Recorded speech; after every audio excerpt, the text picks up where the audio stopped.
How's okay? Hi.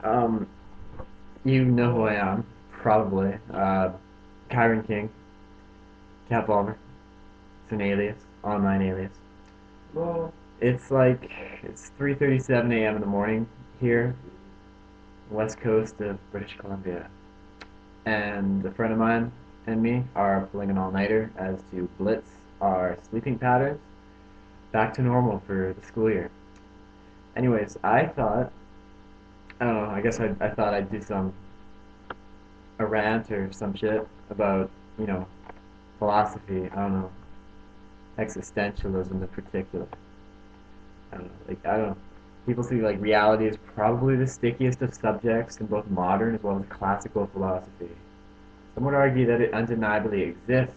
Proof of such a hypothesis would be practically anything and everything physically existing within the current moment and immediate environment.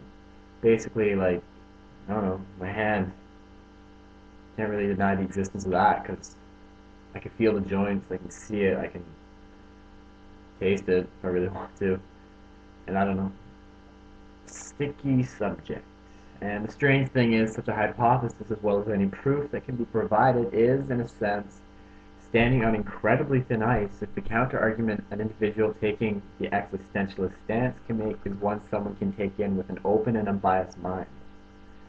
Basically, everything is perceived from the window of the mind, basically, because I can't see out of my hand. Therefore, these constant movements.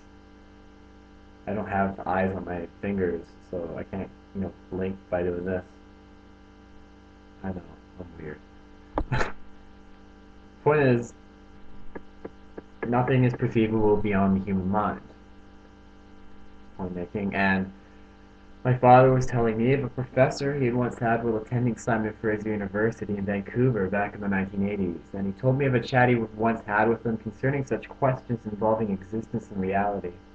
Both of them sat across from each other at a dark, wooden mahogany table, and the professor pointed out that there are many plausible points one could take towards disproving the existence of the table in question, using the complicated science of quantum physics or other such similar philosophies or sciences, and causing both of the table to question whether it is really there at all, but the fact of the matter remains that it is still a challenge to prove the table is not really there, when both debating participants can physically reach out and not only touch it, but also see it with their own two eyes, and are, in all likelihood, making some form of constant physical, yeah, you can taste it, making some form of constant physical contact with it while they communicate their points to each other. And this by no means ends the debate in the professor's favor, but does make a valid point as to what someone would see as arbitrary, an arbitrary argument considering the table's close physical proximity. The solid point the existentialist would make is the fact that you can perceive nothing beyond your individual mind, like I said, and as such, life may not be quite as it seems. And let's just start on the illusions. The simple fact that nothing is observable beyond one's own mind is probably what led to such strange, ideas questioning the existence of existence, and with good reason. The entire fact that you cannot be in more than one place at a time seems solid enough ground to argue that, due to the fact that you are only physically existing in one spot, it is quite possible that due to this, every other spot doesn't technically exist, considering the fact that you are not observing it with any of your sensory inputs or outputs at that given moment. Most would consider this a far cry from their learned truth, and frankly I don't blame them. I can't say with any totality that I completely agree with such a hypothesis, but whether I take it as face value or not is important food for thought. I find it strange when many people tell me I only think so deeply because I'm searching for the answer, the meaning to life. That would be people like my stepdad or my mom or something because they're religious and they're just like, oh look, eventually you'll find God.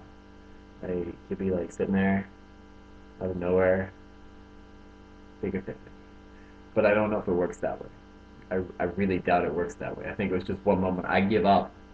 I think God exists. I'm deciding He exists because I don't want to think as deeply as most people do. Actually, not most people. Most people don't.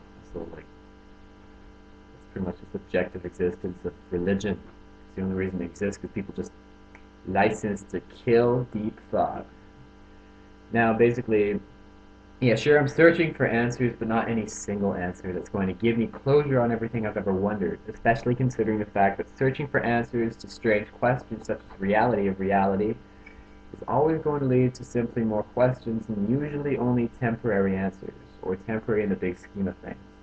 So someone else comes along and questions numerous technicalities with my established philosophy, to which I'd actually welcome, as it leads to more interesting questions, even if I'm not there to know exactly what they are. I'm considering that last, you know, statement, part of the statement, considering if, my philosophies endured past my death, and people, debated about them. I don't know. I'm pioneered in philosophy still, so I doubt it. Basically, my thought comes from fused philosophies and sciences, all that jazz. Anyways, hope that made you think.